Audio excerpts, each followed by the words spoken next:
자, 그 다음에 부동산 특성하고 속성이라고 있는데요. 여기서는 속성은 실상은 시험상에서 인용이 잘 안 돼요. 근데 특성은 인용이 되는데요. 요 특성에 가게 되면 토지의 자연 특성을 중심으로 출제를 해요. 근데 이 자연 특성 하면은 뭐 생각나시냐면 부동성 있죠. 부증성 있죠. 영속성 있고 그 다음에 개별성 있죠. 그 다음에 인접성이 있을 때 지문은 여기까지만 나와요. 인접성은 지문으로 등장을 안 해요. 이게 그거는 여러분들이 이 기출에 인용된 것 있죠. 예, 거기를 보시더라도 안 나와요. 거기가. 예, 그렇기 때문에 네 가지를 기준으로 정리를 하시고 그러다가 네 한 가지 알아두실 거는 오지선다잖아요. 그럼 얘가 지문이 네 개밖에 안 되잖아요. 그죠? 그런데 만약에 같은 특성이 두 번 나오면 그 둘 중에 하나가 답이 될 확률이 커요. 그게. 그리고 또 하나는 요게 네 번밖에 안 되니까 인문 특성이 있죠. 인문 특성을 지문 하나로 이렇게 끼워서 들어올 때가 있어요. 그러니까 그런 정도를 일단 인지를 하시면 돼요. 그러면 부동성 하면은 생각나는 대표적인 애 있죠. 얘를 보면은 얘는 누가 봐도 부동성이라는 것 있죠. 그걸 이제 여러분들이 알고 있느냐가 중요한 거예요. 부동성 하면은 뭐 떠오르세요? 임장활동 들어가요.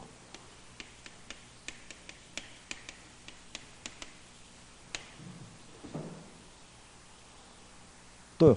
부동성 하면. 부동성은 우리 인간의 힘으로는 지리적 위치를 이동시킬 수가 없어요. 그죠? 뭐 또 있겠어요? 요게 부동산 시장이라든가 부동산 활동을 국지화하는 거예요. 국지화라는 표현이 들어가면은 뭐가 되는 거예요? 부동성이 되는 거예요. 요거를 조금 더 구체적으로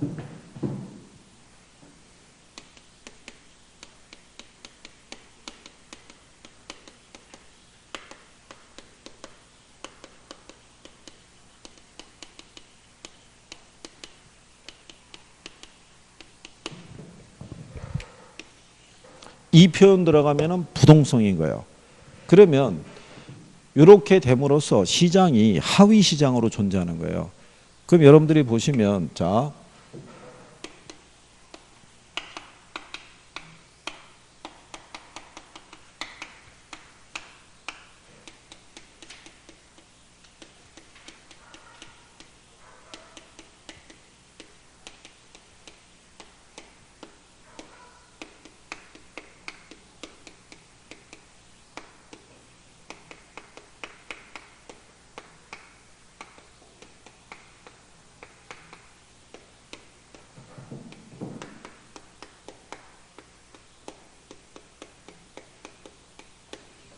자, 이런 식으로 다 나눠져 있죠. 나눠져 있는데 얘네들에 따라 뭐가 다 틀리냐면요. 규모 틀리죠. 위치 틀리죠. 상태 틀리죠. 시설물과의 접근성 다 틀리죠. 그렇잖아요. 그런데 이거는 어디에서만? 둔산동에서만. 근데 오류동을 또 가죠. 가면 여기도 또 주택시장이 있어요, 없어요? 있으면 여기도 똑같은 상태가 있다고요. 그렇죠? 그런데 둔산동에 30평형 아파트 가격하고요. 오류동의 30평형 아파트 시세가 같아요, 틀려요? 다 틀리죠. 전세 보증금도 틀리고 다 틀리잖아요. 거래 관행도 틀리고. 그렇죠? 네. 이런 식으로 부동산 시장이 고도로 어떻게 돼요? 국지화되어 있고 그로 인해서 거래 관행이나 가격이나 임대료나 이런 게 다 다르게 나타나는 거예요. 왜 이런 현상이 나타날까요? 움직이지 못하니까. 그렇잖아요. 여러분들이 오류동에 있는 아파트를 둔산동으로 옮겨올 수만 있어도 더 비싼 시세를 얻을 수 있잖아요. 그죠? 그러니까 국지화라는 표현이 나오면 뭐 부동성을 생각하시면 되는 거예요. 부동성.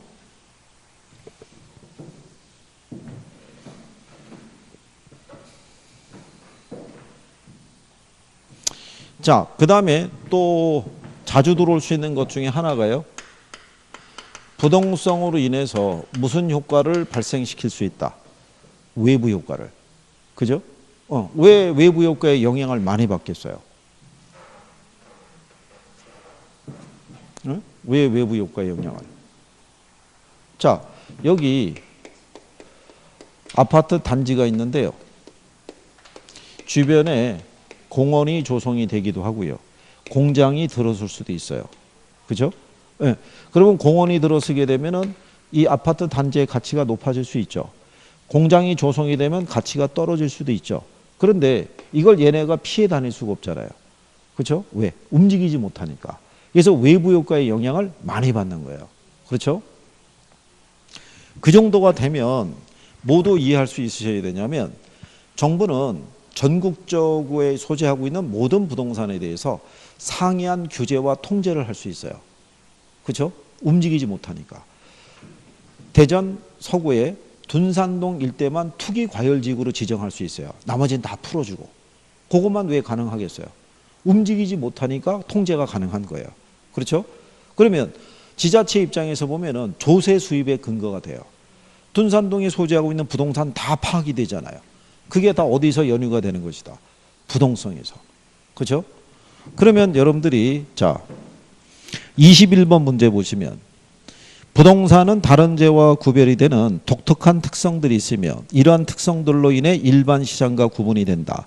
이와 관한 설명으로 틀린 걸 물어봤을 때 자 1번 지문에 부동산은 부동성으로 인해 부동산 시장이 지역적 시장이 되므로 중앙정부나 지자체의 상이한 규제와 통제를 받는다고 해놨죠. 네. 그 다음에 3번 지문을 갔더니 부동산은 지리적 위치의 고정으로 주변에서 일어나는 환경 조건의 변화가 부동산 가격에 영향을 주는 외부 효과를 발생시킬 수 있다. 이렇게 해놓는 거예요. 그렇죠? 그 다음에 그 밑으로 22번을 지금 이제 부동성만 우리가 찾아가 보는 거예요. 22번에 보시면 2번 지문에 부동성으로 인해서 부동산 활동이 국지화된다라고 해놨잖아요. 근데 4번을 갔더니 개별성으로 인해서 부의 외부 효과가 발생한다니까 틀린 거라고요. 뭐 때문에? 부동성으로 인해서. 그죠? 그러면 포인트 내놓으려다 바꿔주면은 답이 유도가 되는 거죠. 그 다음에 뒷장으로 넘겨보시면 23번 문제 있죠. 23번 문제에 보면은 부동산의 특성으로 인해서 파생되는 특징에 관한 설명 중에서 가로 안에 들어갈 내용으로 옳은 걸 물어봤죠. 근데 기억을 뭐라고 해놨냐면 부동산 활동을 국지화시켜 지역적으로 특화되게 하며 이렇게 됐죠. 그럼 그게 뭐겠어요? 기억이. 기억이 부동성이잖아요. 그러니까 이제 그게 표현에 익숙해지면은 찾는 속도가 빨라지는 거예요. 그 다음에 이제 뒤로 넘어가 보시는 거예요. 25번을 가시면 자 3번 지문에 토지의 부동성은 지자체 운영을 위한 부동산 조세 수입의 근거가 될 수 있다 이런 거죠. 무슨 말인지 하시겠나요? 예. 자 그래서 예, 그게 이제 부동성에 관한 거고요. 그 다음에 이제 뒤로 넘어가시게 되면 28번 있죠. 28번. 28번은 무슨 얘기냐면 A 아파트 인근 지역에 공원이 새롭게 조성이 되고 대형 마트가 들어서서 A 아파트의 가격이 상승했다면 이러한 현상은 부동산의 자연적 인문적 특성 중에서 어떤 특성이 한 것이냐 물어봤죠. 그러면 이제 이런 거예요.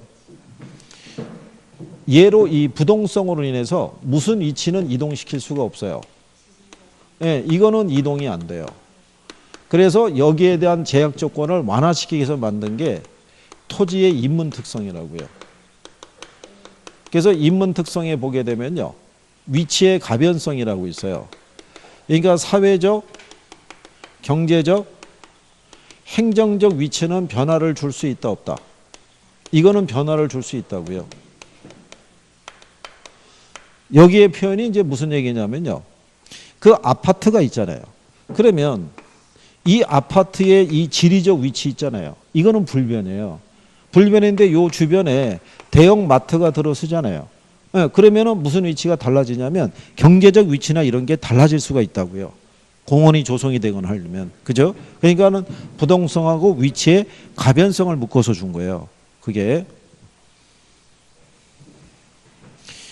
그 다음에 거기 29번에 가시면요. 29번에 자 토지의 자연적 특성 중에서 영속성에 관한 설명으로 옳은 걸 모두 고른 걸 물어봤죠. 그죠? 그런데 거기 여러분들이 보시면 디귿에 부동산 활동을 임장 활동화 시키는 것 있죠. 임장 활동하는 거는 뭐하고 관련이 있어요? 어?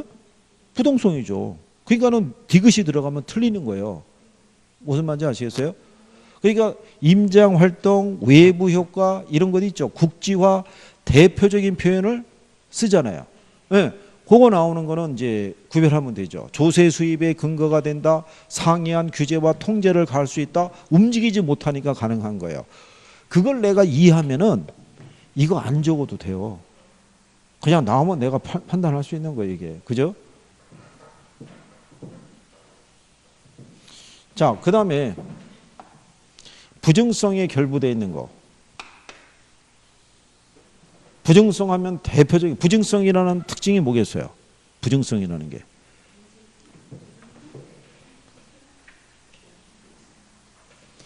부증성이라는 건요. 우리 인간이 뭐를 투입해도요. 생산비를 투입해도 그 물리적인 절대량을 늘릴 수 없다는 것 있죠.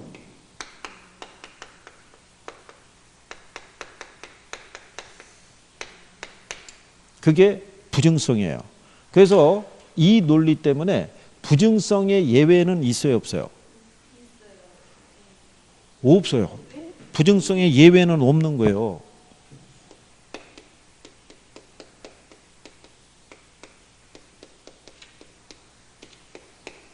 없는 거예요.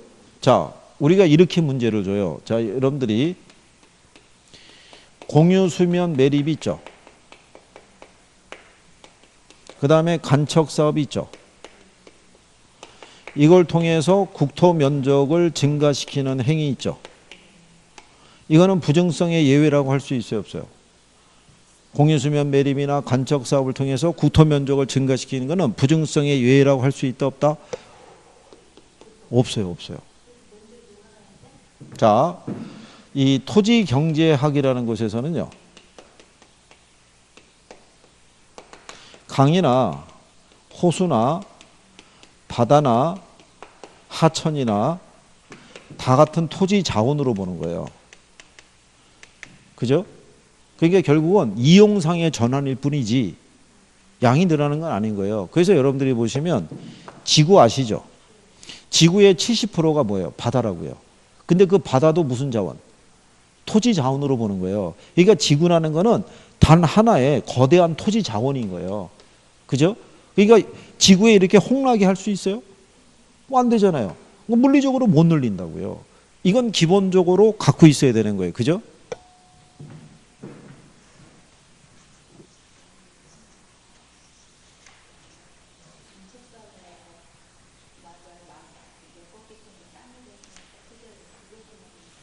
네, 그러니까 이제 그게 여러분들 할 때 착각을 유도할 수 있으면은 그거를 내는 거예요. 그러니까 30페이지에 문제 26번에 가보세요. 26번을 가면 부증성에 관한 부분을 물어봤죠. 그렇죠? 26번에. 자, 26번이요. 거기 보시면 1번 지문에 이렇게 해놨죠. 토지는 다른 생산물처럼 26번이에요. 다른 생산물처럼 노동이나 생산비를 투입해서 순수한 그 자체의 양을 늘릴 수 없다 이런 얘기잖아요. 그러니까 우리가 비용을 투자한다고 해서 물리적인 양을 늘릴 수 있어요, 없어요? 늘릴 수 없는 거예요. 그죠? 그 다음에 거기 3번 지문에 보면 매립이나 산지 개간을 통한 농지나 택지의 확대는 부증성의 예외라고 그랬죠. 예외는 있다 없다? 예외 없잖아요. 걔가 답인 거예요. 틀린 거 고르라고 그랬으니까. 이해하시겠어요? 자, 그래서 2번 지문에 보면 자연물인 토지는 유한하다는 얘기죠. 한정돼 있잖아요. 그러니까 사람들의 뭐가 발생하냐면 독점 소유욕이라는 게 발생하는 거예요. 내가 그 땅을 갖고 있으면 그 땅을 또 생산할 수 있어요, 없어요? 생산할 수 없으니까 그 땅에 대한 나는 독점적인 권리를 갖고 있잖아요. 그렇죠? 그렇기 때문에 그 특정한 토지를 차지하기 위해서 입지 경쟁이 치열해지는 거예요. 그래서 5번 지문에 보면 부증성에 기인한 특정 토지의 희소성은 공간 수의 입지 경쟁을 유발시킨다 이렇게 해놓은 거예요. 그죠? 그래서 특정한 토지를 원하는 사람은 많은데 공간을 늘려줄 수는 없잖아요. 그래서 도심 같은 토지는 가격이 비싸잖아요. 그러니까 우리는 토지를 자본으로 대체해서 무슨 이용을 한다? 그걸 집약적 이용을 한다고 그래요. 무슨 이용? 집약적 이용. 그러니까 집약적 이용이라는 것은 건물을 고층화시킨다는 거예요. 그래서 부증성에서 나오는 대표적인 것 중에 하나가 일단 생산비를 투입해도 그 양을 늘릴 수 있다 없다? 늘릴 수 없다는 거. 그 다음에 토지 이용에 있을 때 무슨 이용을 유도한다는 거. 대표적인 거를 알아두셔야 돼요. 그러면 29페이지에 24번 문제 가보세요. 24번. 이거 작년 문제죠. 토지의 자연적 특성 중에서 다음 설명에 모두 관련 있는 걸 물어봤어요. 첫 번째가 토지 이용을 뭐 한대요? 집약화시킨다고 해놨죠. 그건 뭐겠어요?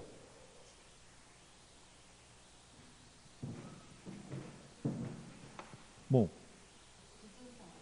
그러니까 그거 읽으면 답이 바로 부증성이라고 찍는 거예요, 그냥.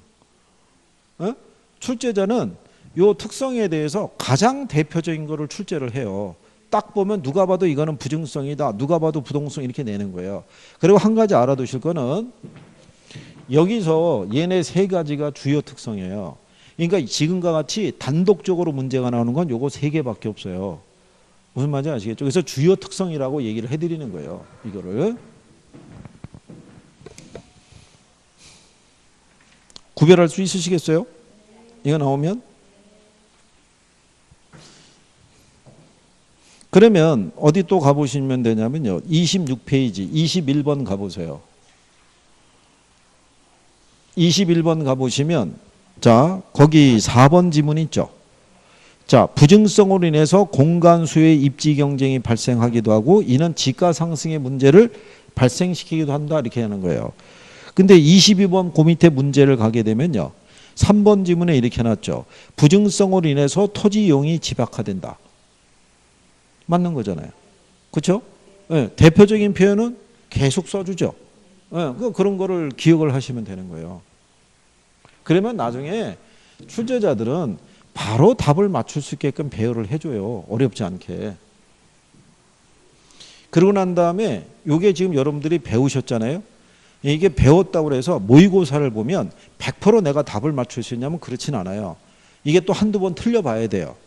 이거 아니었나? 왜냐하면 이렇게 배웠던 게 섞이는 거예요. 이게. 얘가 부동성 같기도 하고 부증성 같기도 하고 이게 섞이다가 그게 이제 분리가 되기 시작해요. 그 다음에 영속성이라는 것 있죠. 영속성이라는 건 무슨 뜻이겠어요?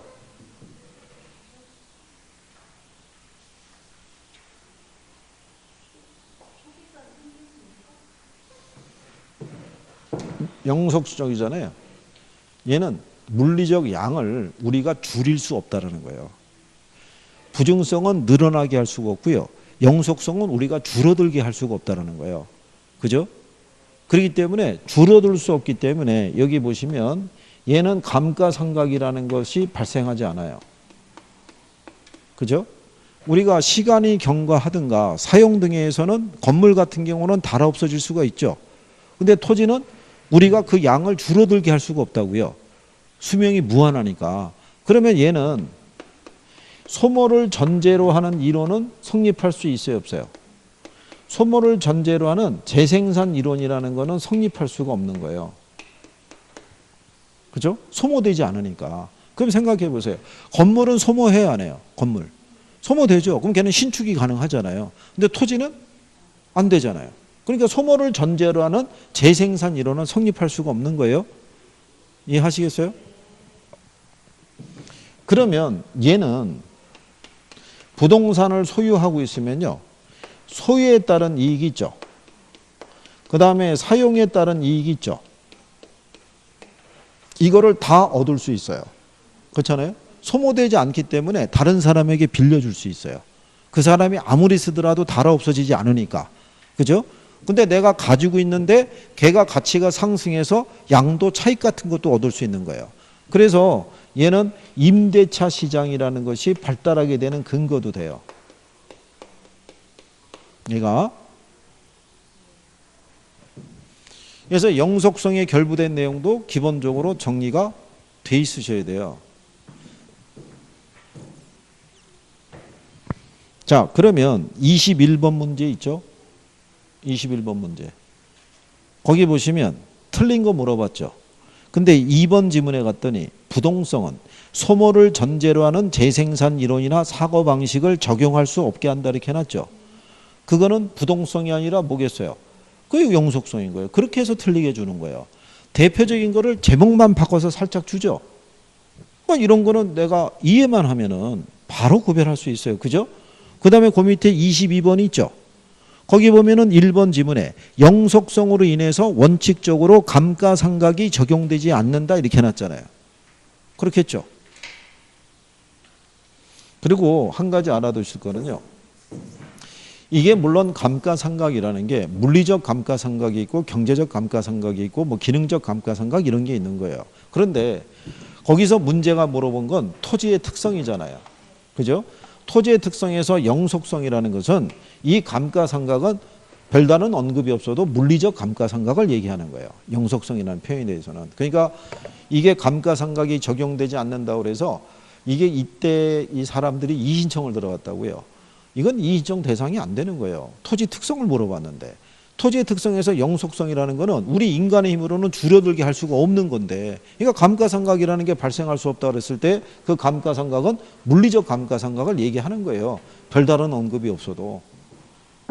그래서 그때 뭐 이의신청 들어가면서 감가상각은 경제적도 있고 물리적도 있는데 이걸 표현을 해줘야 되는 거 아니냐. 그 문제를 잘 못 본 사람이죠. 그렇지 않겠어요? 그 다음에 뒤로 넘어가 보세요. 23번 문제 있죠? 자, 부동산 특성으로 인해서 파생되는 특징에 관한 설명 중에서 가로 안에 들어갈 내용이 있죠? 옳은 거 물어봤죠? 아까 기억 배웠죠? 부동산 활동 국지화시키는 건 누구예요? 부동성이죠. 자, 니은을 가면 소유이익과 사용이익의 분리 및 임대차 시장의 발달 근거가 된다라고 돼 있죠. 그럼 뭐겠어요? 그러면 답이 1번이죠. 기억이 부동성이고 니은이 영속성이네 있죠? 네, 걔는 1번밖에 없어요. 그럼 두 개까지만 풀면 답이 나오잖아요. 무슨 말인지 하시겠어요? 그 다음에 페이지를 넘기셔가지고 27번 가보세요. 30번 문제. 자, 거기 보시면은 다음의 파생 현상을 모두 발생시키는 토지 특성을 물어봤죠. 근데 첫 번째가 소유함으로써 생기는 자본이익과 이용하면서 생기는 운용이익을 발생한다라고 해놨죠. 걔는 영속성밖에 없는 거예요. 그리고 가격이 하락해도 소모가 된다 안 된다? 네, 소모가 안 돼요. 그렇기 때문에 차후에 가격 상승을 기대해서 매각을 미룰 수가 있죠. 이게 부동산 가격의 하방 경직성을 나타내는 거예요. 그래서 부동산 가격은 일정 수준 이하로 떨어지게 되면은요, 오히려 부동산 소유자가 매각을 뒤로 미뤄요. 달아 없어지는 재화가 아니니까. 그게 가능한 이유가 영속성이라는 게 있는 거예요. 그리고 관리의 중요성을 강조하게 된다는 것은 소모성 재화면은 우리가 관리할 필요가 없어요. 그죠? 그런데 수명이 오래 가는 애니까 관리의 필요성이 있다는 거예요. 이해하시겠어요? 그 다음에 뒤로 넘어가셔가지고 29번 문제가 보시면 토지의 자연적 특성 중에서 영속성에 관한 설명으로 옳은 거 모두 고른 거 물어봤죠. 근데 기억의 집약적 이용은 뭐예요?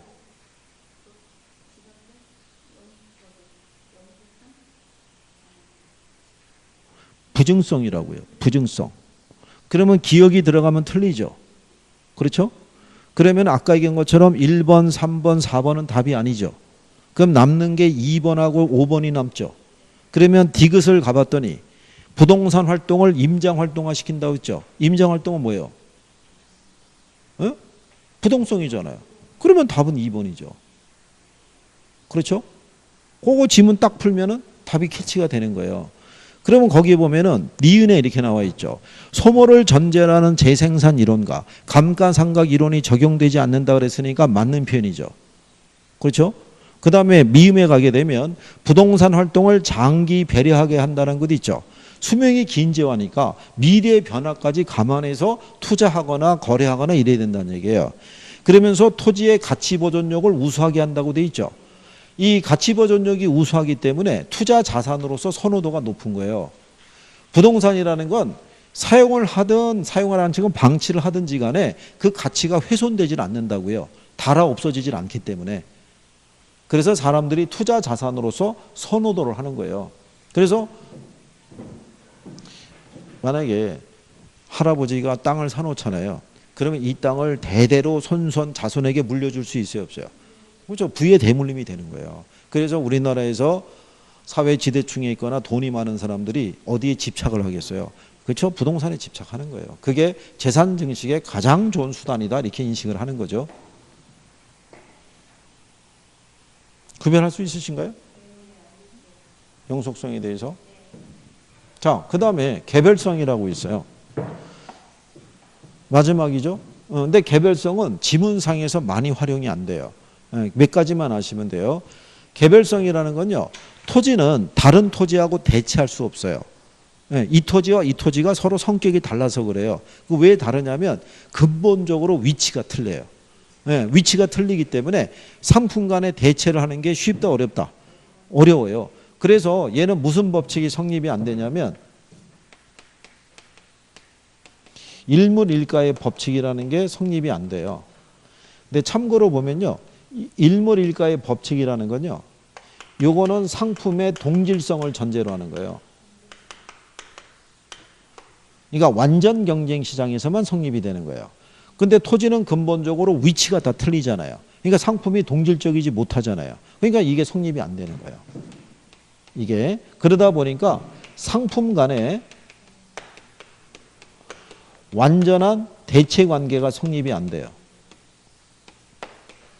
이게 우리가 일반 상품은 대체할 수 있죠.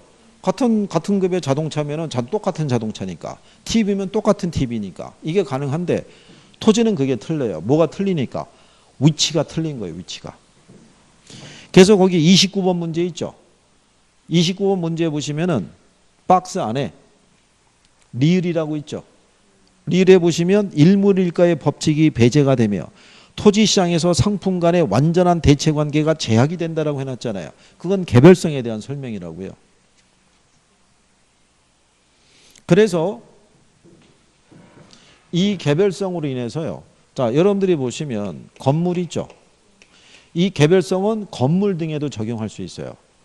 자, 같은 시기에 지어진 건물인데 감가가 다 같아요, 틀려요? 틀리죠. 이 물건에서 발생하는 수익도 다 틀리죠. 그러니까 부동산 활동가 현상도 다 개별화시키는 거예요. 무슨 말인지 아시겠나요? 그래서 그게 25번 문제에 가시면 거기 2번 지문에 이렇게 해놨죠. 토지의 개별성은 부동산 활동가 현상을 뭘 한다고? 개별화시킨다고. 그 다음에 앞 페이지로 또 한 장 넘어가서 문제 23번 있죠. 23번에 가면 박스 나와 있죠. 네, 거기 가면 리을 나와 있죠. 리을 박스 안에. 리을은 대상 부동산과 다른 부동산의 비교를 어렵게 하고 시장에서 상품 간의 대체 관계를 제약할 수 있다고 해놨죠. 그럼 걔는 뭐를 얘기하는 거예요? 그건 개별성 얘기하는 거예요. 이해하시겠나요? 그러니까 이제 그런 대표적인 특징을 반복해서 쓰고 있어요. 그죠? 네, 그러니까 대표적인 것만 알아두게 되면은 문제를 푸는데 전혀 지장이 없는 거예요.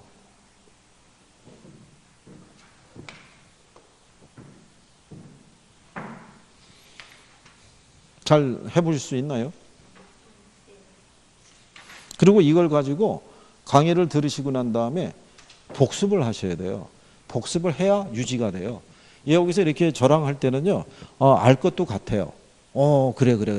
근데 집에 가서 복습을 안 하잖아요. 예, 그러고 난 다음에 다음 주에 다시 이 수업 들어와서 제가 우리 지난주에 배웠던 왜 부동성, 부증성 이거 배웠잖아요. 대표적인 거 한번 얘기해 보세요. 그러면 헷갈리는 거예요. 얘가 얘 같고 얘가 했고. 그러니까는 계속 봐서 확실하게 내가 구별을 할 수 있느냐. 이게 중요한 거예요. 그렇죠? 그 다음에 이제 페이지 넘기셔서 36페이지 가시면 경제론이라고 있어요.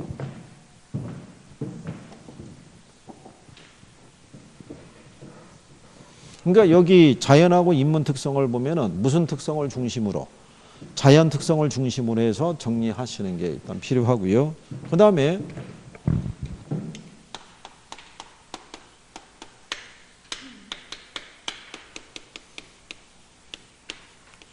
자, 이제 초반에는요, 얘가 이제는 좌우하는 거예요. 얘가 정리가 되면 정책론까지 편해요. 연결이 되니까. 근데 얘가 정리가 안 되면요. 정책론까지 용어나 이런 것들이 헷갈려 가지고 아주 고전을 면치 못하는 거예요. 근데 여기서도요. 여러분들 시험 목차는 수요 공급 이론하고요. 경기 변동에 대한 두 가지예요. 이게 시험 목차가. 시험 목차가 어떠냐는 것은 저기 우리 문에도 붙어 있어요. 부동산 학개론의 세부 시험 범위 내역이라고 붙어 있다고요. 그러니까 제가 매번 수업할 때마다 적어주는 게 저 시험 목차 기준에서 적어주는 거예요. 그런데 통상 수요 공급 이론에서 한 4문항, 경기 변동에서 한 문항에서 한 2문항 정도가 언급이 되는데 요 4문항이라는 게요. 수요 공급의 기초, 수요와 공급의 변화 요인, 그 다음에 수요와 공급의 균형, 수요와 공급의 탄력성. 이렇게 하면은 4개 파트잖아요. 그죠? 여기 기초에서 주는 거예요. 그러면 이 중에서도 여기 있는 균형하고 탄력성 있죠? 얘네는 계산 문제로도 줄 수 있고요. 이론으로도 낼 수가 있어요. 근데 제가 볼 때는 현재 여러분들 추세에서 문제로 주는 거는 얘는 일단 기본으로 매년 꼭 들어와요. 탄력성이 한 문항에서 2문항 정도가 꼭 들어와요. 그 다음에 여기 있는 수요와 공급의 변화 요인 있죠. 수요와 공급의 기초 있죠. 요즘은 얘네를 묶어서 내는 경향이 있어요. 같이. 그래서 여기서 한 문항 정도 들어오고요. 여기서 평균적으로 한 2문항 정도 들어오고요. 균형에 대한 조건으로 한 문항. 뭐 이런 식으로 배열이 돼요. 그러니까 뭐가 조금씩 비중이 높아지고 있어요. 탄력성에 대해서. 그리고 경기 변동은 일반 경기 변동하고요. 거미집 이론에 대한 거.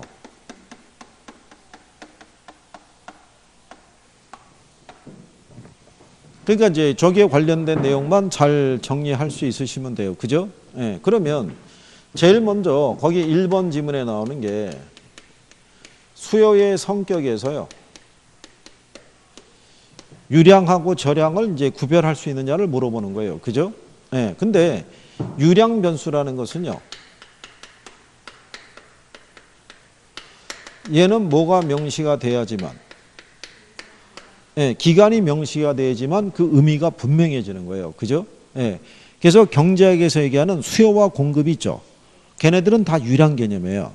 그러면 경제학에서 얘기하는 수요와 공급은 왜 다 유량 개념이냐면 경제학에서 취급하는 상품은 다 소모성 재화예요. 그죠? 그러니까 우리가 지난번에 이렇게 얘기한 거죠.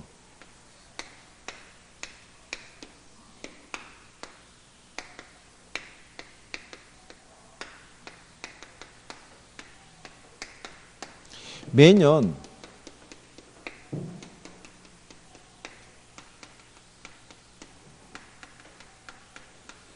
딸기는 공급이 돼요. 그죠? 근데 얘가 공급될 쯤이면 그 전에 공급된 애는 다 소모돼서 없어진 거예요. 얘들도 말할 것도 없죠. 그렇지 않겠어요? 그러니까는 자, 경제학에서는 소모성 제어를 취급하니까 어느 기간 내에 얼마만큼 생산하고 소비했느냐를 구분하는 게 필요한 거예요. 그죠? 그러니까는 걔를 구분하기 위해서는 기간 개념이 명시가 돼야 돼요. 근데 여러분들이 이렇게 보시게 되면 2019년에도 2018년에도 2017년에도 2016년에도 아파트는 공급이 됐어요.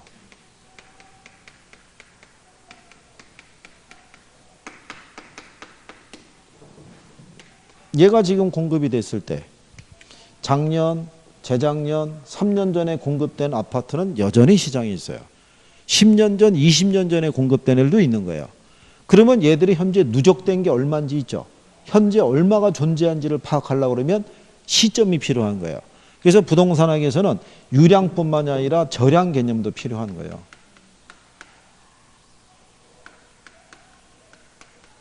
그렇죠? 그래서 얘는 뭐가 명시가 돼야 돼요? 시점이. 그래서 부동산학에서는 유량뿐만이 아니라 저량의 개념도 파악을 해야 돼요. 그죠? 근데 여러분들에게는 지금의 기출에서 줬을 때 이 저량 변수로는 대표적으로 썼던 게 이거예요.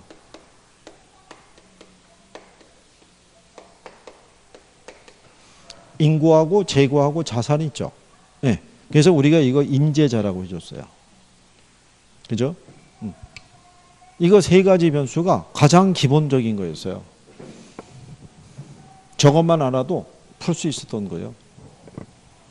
자, 거기 수요와 공급에 보시면 1번에 뭐라고 했냐면요. 유량과 저량의 설명으로 옳은 걸 물어봤죠. 근데 저량은 기간을 정해야 측정이 가능하다니까 틀렸죠. 2번에 유량은 일정 시점에서만 측정이 가능하다 그랬으니까 1번과 2번의 제목을 바꿔줬죠. 근데 3번에 봤더니 유량의 예로 재고량과 부동산 투자회사의 자산가치 얘기했죠. 그럼 걔네 변수는 다 저량이잖아요. 그리고 유량의 예로, 자, 여러분들이 보시면 주택 거래량 있죠. 주택 거래량을 파악하려고 그러면 유량, 저량 오는 거. 주택 거래량은 네, 주택 거래량 유량인 거예요. 그죠? 네. 매년 얼마씩 거래됐느냐가 구별이 돼야지, 기간이 설정이 돼야지만 거래량을 파악할 수 있다고요. 그죠? 만약에 이렇게 생각해 보세요. 대전시의 주택이 120만 채예요. 이 중에 작년에 거래된 양이 얼마냐는 거죠. 모르잖아요. 시점을 주어지면. 뭐가 명시가 돼야 돼요? 기간. 2018년 1월 1일부터 12월 31일까지. 그러면 부동산 거래량의 규모를 우리가 파악할 수 있죠. 이해하시겠나요? 예. 그러니까 신규주택 공급량도 뭐가 되겠어요? 신규주택 공급량도. 그것도 유량인 거예요. 그렇잖아요? 가장 최근에 2019년 들어와서 공급된 주택이 몇 채야? 그러면 2019년 1월 1일부터 3월 31일까지 기간을 설정해야지만 신축주택의 규모를 파악할 수 있죠. 시점이 주어서는 구별이 안 되잖아요. 그러니까 그거를 여러분들이 조금만 생각해 주시면. 그리고 거기 2번 문제 나와 있죠. 2번에 보면 이렇게 돼 있죠. 저량 경제 변수가 모두 몇 개냐고 물어봤죠. 그러면 재고 들어가 있잖아요. 그렇죠? 그 다음에 네 번째 가면은 인구 들어가 있죠. 그 다음에 그 밑에 가면은 다섯 번째 가계의 자산이 있죠. 그거 세 개예요. 인재자. 이 배열로 한 번 더 물어봤었어요. 출제를. 그래서 요즘은 이제 쉬고 있는데요. 나중에 여러분들이 이제 주택시장 쪽에 가게 되면 주택 저량과 유량에 대해서 배울 거예요. 이거 할 때, 그때 이제 묶어서 정리하시기로 하고요. 여기는 이제 그 정도만 하셔도 되고요. 그 다음에 이제 여러분들이 뭐 아셔야 되냐면, 이게 이제 꾸준하게 물어보는 거예요.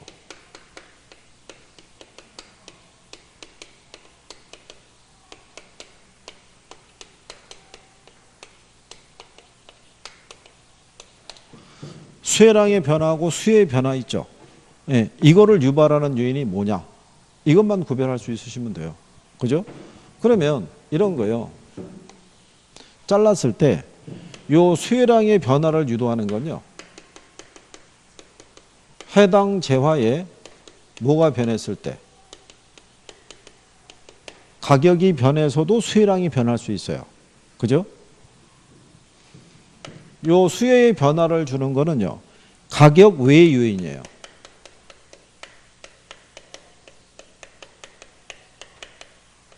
이게 변해서 수혜의 변화를 가져다 줄 수 있어요. 그러니까 가격 외의 요인의 변화니까 뭐는 변할 수 있어요? 소득 변할 수 있죠. 관련 재화의 가격도 변할 수 있죠. 가격 변화에 대한 예상 이렇게 할 수도 있죠.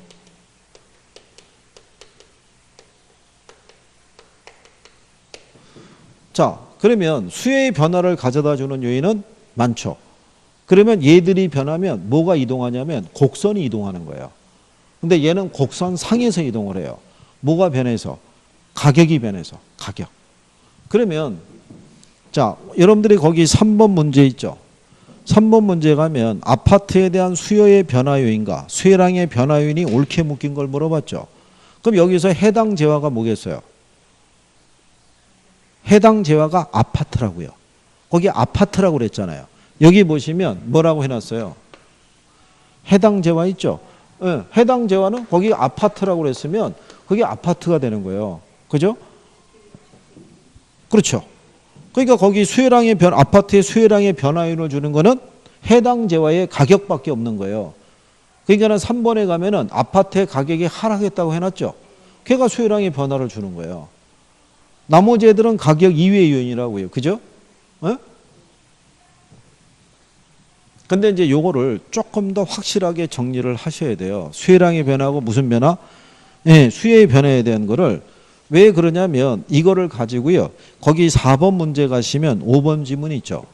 수요 곡선의 이동으로 인해 수혜량이 변하는 경우 있죠. 이를 부동산 수혜량의 변화라고 한다 그래서 이게 틀린 거예요. 이게 수혜량의 변화하고 뭘 물어본 거예요? 수혜 변화를 이제 할 거예요. 할 건데 그거를 이제 여러분들이 구별을 해야 되는 거예요. 그거를 알아야지만 여러분들이 구별을 할 수 있으시는 거예요. 그게 자, 거기 그 40페이지 가시면요. 하단에 문제 7번 있죠. 7번. 7번을 보시게 되면 아파트 매매 시장에서 수혜량과 수혜의 변화에 관한 설명으로 옳은 걸 물어봤죠. 이게 작년 문제예요. 1번 지문에 가면 아파트 가격의 하락이 예상이 되면 수혜량의 변화로 동일한 수요 곡선상에서 하향으로 이동하게 된다고 돼 있죠. 이게 수혜량의 변화고 수혜의 변화를 알고 있느냐를 물어본 거예요. 이게. 그죠? 이게 요인이 아파트 가격이 아니라 아파트 가격 하락이 예상이 되면 이렇게 돼 있죠. 그게 이거라고요. 가격 변화에 대한 예상. 그러니까 이거는 수요 변화 요인이라고요. 그러니까 이거를 수혜량의 변화라고 얘기하면 틀리다고요. 무슨 말인지 하시겠어요? 이 표현을 갖다가 꾸준히 여러 번 시험상에서 인용을 해줘요. 그래서 그거를 여러분들이 정리할 수 있으셔야 되는 거예요. 그죠? 그래서 여러분들이 자, 그 44페이지 가시면요. 문제 11번 있어요. 11번에 가시면 5번 지문이 있죠. 부동산 수요자의 소득이 변해서 동일 가격 수준에서 부동산 수요 곡선이 이동하였다면 이를 부동산 수요의 변화라고 한다. 이렇게 해놨잖아요. 그죠? 이것도 수혜량의 변화고 수혜의 변화를 아느냐를 물어보는 지문이잖아요. 그죠? 그러니까 기본적으로 활용을 하기 때문에 알아야 된다는 거예요. 그래서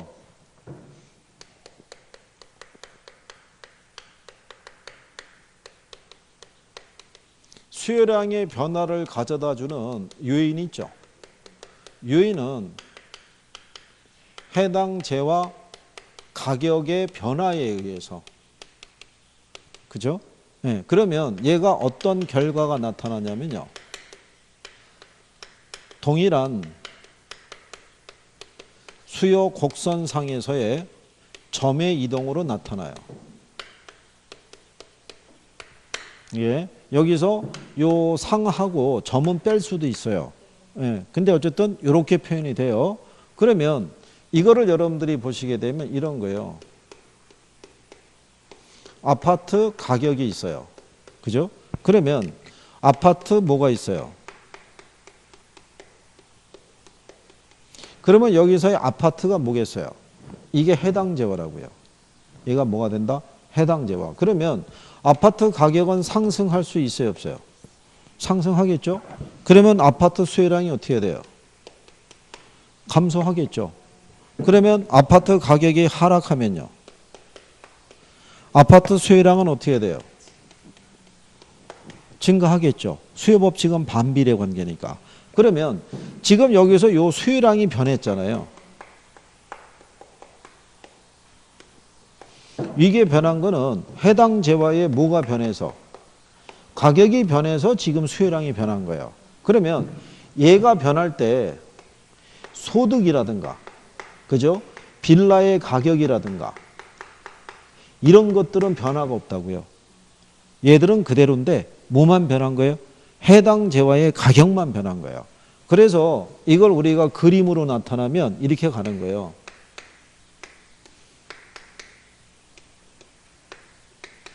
이게 아파트 수혜량이에요. 이게 아파트 가격이에요. 그러면 아파트 가격이 이렇게 상승하죠. 그러면 수혜량이 어떻게 돼요? 감소하잖아요. 그죠? 근데 아파트 가격이 하락하게 되면 어떻게 돼요? 수혜량이 이렇게 늘어나죠. 그렇잖아요. 지금 요 수혜량이 변했잖아요. 변했을 때 변화를 준 건 얘가 변한 거잖아요. 그러니까는 그 변화가 이 선에서 나타나죠. 동일한 공급 곡선상에서 원래 여기가 균형점인데 여기는 A점으로 이동하기도 하고 B점으로 이동하죠. 그렇죠? 동일한 곡선상에서. 이렇게 변하는 게 무슨 변화예요? 이걸 수요량의 변화라고 얘기하는 거예요. 무슨 변화? 수요량의 변화. 그러면 자, 반대로요. 수요의 변화라고 있어요.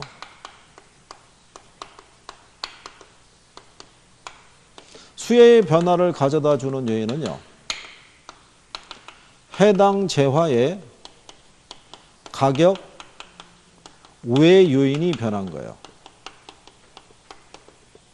그죠? 그러면 어떤 결과가 나타나냐면요. 수요 곡선의 이동이 나타나는 거예요. 그러면 자, 여기 보시면 아파트 가격이 있고요. 아파트 수요량이 있어요.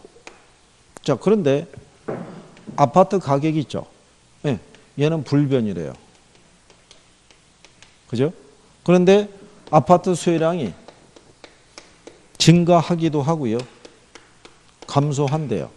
그러면 지금 아파트의 수요량이 어떻게 돼요? 변했잖아요. 그렇죠? 근데 얘는 불변이에요. 그죠? 그러면 아까 우리가 여기서 불변이라고 가정했던 애 있죠? 걔가 변하는 거예요. 소득이 증가했대요. 그죠? 그러면 가격과 관계없이 소비가 늘어날 수 있죠. 근데 반대로 소득이 감소하면요. 가격과 관계없이 소비가 어떻게 돼요? 줄어들 거 아니에요. 지금 이 수요량을 변화를 준 거는 가격이 아니라 가격 외 요인이 변한 거예요. 얘가 변해도 뭐는 변할 수 있다는 거예요. 수요량을. 그럼 그 변화를 우리가 그림으로 확인할 수 있죠. 그러면 이렇게 돼 있을 때 지금 여기 있는 아파트 가격은 불변이래요. 변화가 없는데 아파트 수요량이 변하는 거예요. 얘가 이렇게 우측으로 또는 얘가 이렇게 좌측으로 수요량이 변했잖아요. 변했는데 얘가 불변이잖아요. 그럼 이 변화를 표시하기 위해서 경제학자들이 선을 하나 새로 그린 거예요. 이렇게. 그러면 어떻게 돼요? 곡선이 좌우로 이동한 거죠. 그렇죠? 그래서 이렇게도 표현하는 거예요. 동일한 가격 수준에서 수요자의 뭐가 변해서 소득이 변해서 수요량이 변했다고 그러면 그걸 우리는 부동산 수요의 변화라고 한다. 이렇게 얘기하는 거예요. 그러면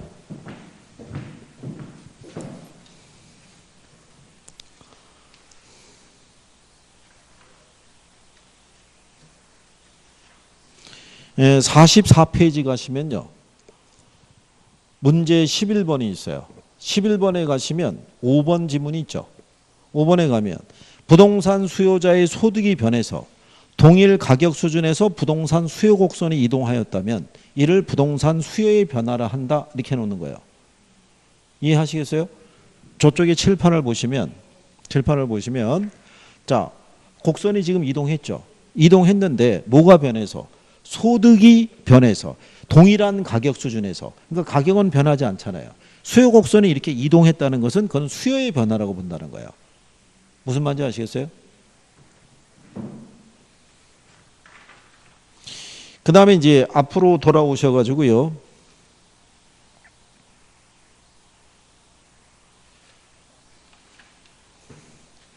(40페이지) 그 문제 7번 있죠. 40페이지 문제 7번에 가시면요. 거기 1번 지문이 있잖아요. 그죠? 그러면 얘는 아파트 가격 하락이 예상이 되죠. 아파트 가격 하락이 예상이 되면 무슨 변화라는 거예요? 어? 수요의 변화 요인이라고요. 자, 여기 보시면 이런 거예요. 아파트 가격이 있죠. 이게 상승 또는 뭐 하면 하락하면 요거는 수요량의 변화를 주는 건데 여기는 뭐냐면 아파트 가격이 하락할 거라고 그렇죠. 예상한다면 이런 거예요. 무슨 말인지 아시겠어요? 그러니까 출제자가 착각을 유도하는 거라고요. 순간적인 착각을. 아파트 가격 이것만 갔는데 아파트 가격 하락이 예상이 되면 이때는 그 뒤에 게 안 들어오는 거예요. 아파트 가격만 들어오지. 그렇지 않겠어요? 그래서 여기서 옳은 거 고르라고 그랬잖아요. 그죠? 아, 그러니까는 수요량이 변하니까 뭐 이렇게 하면서 이제 틀리는 거죠. 그죠? 아파트 가격 하락이 예상이 되면 수요는 어떻게 돼요? 줄어든다고요. 예? 예, 더 떨어진 다음에 사야 되니까. 그죠? 그러니까 요런 거를 틀리면은 애로사항 많다는 얘기죠. 그러니까 출제자들이 이거를 꾸준히 내는 이유가 거기 있는 거예요. 그죠? 그러니까 이게 제가 얘기하는 게 그거예요. 알을 때 100% 정확하게 알아야 실수를 줄이는 거예요. 실수를 줄이면 내가 맞고 싶은 점수를 확보가 돼요. 우리가 이제 시험장에 들어가시면 뭐가 딜레마가 되냐면 실수가 한 4개가 나와요. 3, 4개가. 그게 당락을 좌우해요. 왜 당락을 좌우하냐면 40문제잖아요. 이론이 30문제고 계산이 10문제예요. 근데 요 30문제 중에서도요. 한 2, 3문제 정도는 난이도가 있어요. 그죠? 그러면은 2, 3개를 빼고 나면은 남는 게 한 28개 정도가 남아요. 여기서 우리는 몇 개를 맞아야 돼요? 24개를 맞아야 되는데 요 28개가 어려운 내용이 아니에요. 이게 충분히 맞출 수 있는 건데 여기서 실수를 하게 되면은 떨어지는 거예요. 그러면 나중에 몇 문제 아닌데 그것 때문에 당락이 좌우가 막 된다고요.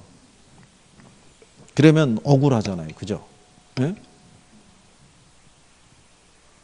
자, 그래서 그런 것들을 이제 출제자들이 또 유도하는 게 어떤 게 있냐면요. 그 위에 문제 6번 있죠. 6번. 6번에 보시면 아파트 시장의 수요 곡선을 좌측으로 이동시킨 요인이죠. 좌측 이동한다는 거는 수요가 늘어난다는 거예요? 줄어든다는 거예요? 줄어드는 거잖아요. 그러면 생각해 보세요. 자, 아파트의 실질 소득이 증가하면 수요 증가 요인이니까 해당이 안 되겠죠. 아파트 선호도가 감소하면 수요가 줄겠죠. 얘는 해당이 돼요. 그 다음에 건축 원자재 가격이 하락하죠. 얘는 해당이 돼요, 안 돼요? 얘는 해당이 안 돼요. 건축 원자재 가격은 공급 변화 요인인 거예요. 여기는 수요 곡선을 물어봤잖아요. 예, 그게 이제 또 구별할 수 있어야 돼요. 그 다음에 거기 대체주택 가격 말고요. 사회적 인구가 감소하니까 수요는 감소하겠죠. 아파트 담보 대출 금리가 하락하면 수요가 늘어나겠죠. 그러면 아파트 가격이 하락하면 어떻게 돼요? 아파트 가격이 하락하면 얘는 여기에 들어올 수가 없어요. 왜 그러냐면 지금 물어본 거는 곡선이 이동하는 걸 물어봤잖아요. 해당 재화의 가격이 변하면 어디서? 곡선상에서 변화가 발생하는 거지. 곡선이 좌우로 이동하는 게 아니라고요. 그죠? 그러니까 여기를 구별한다는 게 간단한 거는 아니란 얘기죠. 그렇지 않겠어요? 그러니까 여기는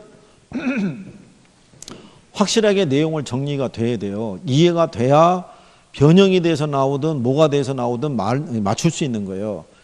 그렇지 않으면은 어떨 때는 맞추고 어떨 때는 틀리고 계속 그러는 거예요. 그러면은 또 나중에 불행한 사태가 나오는 거를 사전에 예방을 해야 되잖아요. 그렇죠? 그래서 이게요, 경제를 들어올 때 있죠? 예, 경제를 들어올 때 그래서 이거를 확실하게 정리하고 가야 되는 거예요. 이게 현재 여기 구성상으로 봤을 때 이렇게 오후 수업을 하거나 하는 게 아마 이번이 끝일 수도 있어요. 그렇지 않겠어요? 구성이 안 되는데. 예, 그러면은 이번에 할 때 정리하고 가야 되는 거예요. 이번에 할 때. 그러니까는 뭐를 또 잘 하셔야 되냐면 복습이나 이런 것도 잘 해야 되고, 그죠? 예. 한 번 정도는 쭉 확인도 한번 해보고 이렇게 돼야 되는, 그래야지 개선이 된다니까요. 우리가 앞에서 총론하는 거하고 또 틀리다고요. 여기는 정확하게 알아야 풀 수 있는 거예요. 그러니까 일단 기본적으로 수요량의 변화하고 무슨 변화? 예, 수요의 변화는 반드시 정리가 되셔야 돼요. 이게 돼야 그 다음 거로 간다고요. 이게 일단 돼야지 우리가 대체제, 보완제 이거를 더 정리해 볼 거 아니에요. 걔도 정확하게 원리를 알면 나오면 무조건 찍는 거예요. 걔는 틀릴 리가 없어요. 그게 돼야 여러분들이 균형하고 탄력성을 할 거 아니에요. 그렇죠? 그래서 우리가 줄을 너무 많이 가지고 갈 수는 없어요. 일단은 다음 주까지는 경제를 마무리하고 시장론 쪽으로도 가야 돼요. 원래는 이달하고, 왜냐하면 작년에 너무 또 그래가지고 너무 그 길게 가가지고 다른 분들 다 끝났는데 혼자서 쭉 넘어가니까 모양새가 그렇잖아요. 그죠? 그러면 저기 박혀 있는 분도 촬영을 해야 되는데 계속 붙잡고 있어야 되잖아요. 그럴 수는 없으니까. 그래서 일단 요 과정은 분명하게 숙지가 되셔야 돼요. 예? 안 되면 안 된다고 얘기해야 돼요. 그래야지. 예? 그러니까 이제 보완은 좀 하셔야 되는 거예요. 그죠? 예. 그 다음에 이제 여러분들이 뭐를 알아야 되냐면 요 수요 변화 요인이 있죠. 여기서 얘가 제일 중요해요. 관련제와의 가격 변화 있죠. 예, 이게 제일 중요해요. 이게. 그러면 여기서 여러분들 시험상에서 이거는 뭐 꾸준히 나오는 거예요. 그러니까 이거를 틀리게 되면 뭐 답이 없다고 봐야 돼요. 그냥 나오면 틀릴 테니까. 그렇죠?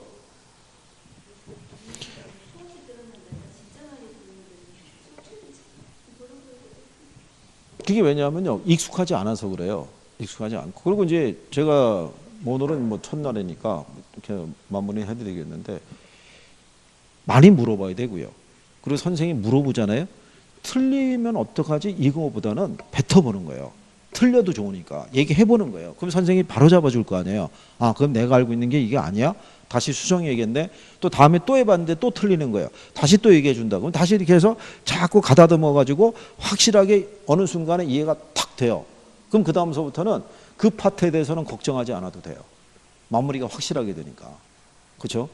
그러니까 하시고 오늘은 뭐 첫 주니까 뭐 한 이 정도 해드리는데 다음 주에는 이게 또 한 문제예요. 대체제 보완제가 이게 한 문제예요. 그리고 탄력성이 한 두 문제 정도의 비중이 있고. 그래서 다음 주에는요. 오시면은 40페이지에 가시면 그 문제 6번이 있죠.